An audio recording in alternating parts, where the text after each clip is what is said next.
She gon' do what it can say. She Now, you know what I'm saying, it's your friendly neighborhood High-Brarian Lewis Automatic. You know what I'm saying, right here on the Notorious Podcast. And right, what I want to do is I want to talk about something that I was thinking about. What's it's that? about choosing yourself.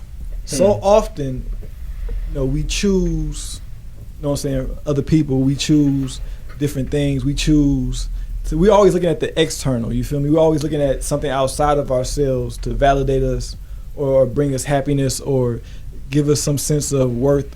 But like, I feel like people need to choose themselves. And what I mean by choose yourself, you know what I'm saying? Make yourself the number one priority, because I feel like when you don't prioritize yourself and you prioritize other people, like you're pulling away from the cloth that you cut from. You're pulling away from your own being. And really this concept came to me because, like, you know, a lot of times we as men, we're often chasing women. We're expending so much energy chasing women, and not just chasing women. You could be chasing your dreams. But like, what I've learned is to try to focus on attracting what we want instead of chasing what we want. And when you choose yourself, that's how you're able to actually attract what you want. And I have a couple examples. Well, really, the main example is, you know, models and athletes. You feel me? Like, you want to be attractive to your desires. And like, when you look at somebody like an athlete, you know what I'm saying, they judge them a lot by numbers. You know, like an athlete, he might like run they look at your 40 time, like combines, look at your 40 time.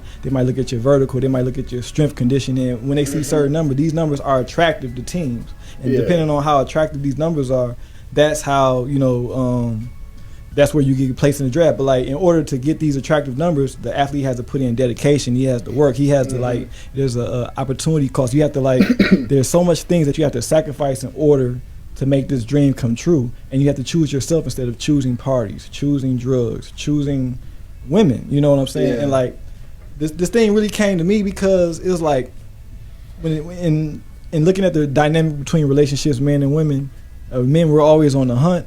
But I've learned to basically stand still like a statue. Because, like, you know what I'm saying, when you, like, what is a statue? Think of like any great monument, you know. Like, the birds are attracted, the birds land on the actual statue. The statue doesn't go out, you know, it's the statue of a great man. The statue, he just stands still. Just like, I heard it from Sub-Zero, what he say, pose and get chose, you feel me? Shout out to Sub, that's his title. But like, that's, to me, that's the same thing as standing still like a statue, you feel me? The bread get thrown at the statue, the birds land on the statue. Sometimes the birds might even shit on the statue, but know what? The statue remains the statue. You know what I'm saying? Like, as a man, you just gotta stand as that great monument and just knowing who you are, and that comes from choosing yourself. You know what I'm saying? So a lot of self-discipline is tied up in that as well. Michael Jordan, he had a quote, I believe it was on the Oprah show, where he said, like, when you chase something, I said this on this on the Notorious Podcast before, when you chase something, you may never get it, but when you learn to attract it, you know what I'm saying, it's bestowed upon you.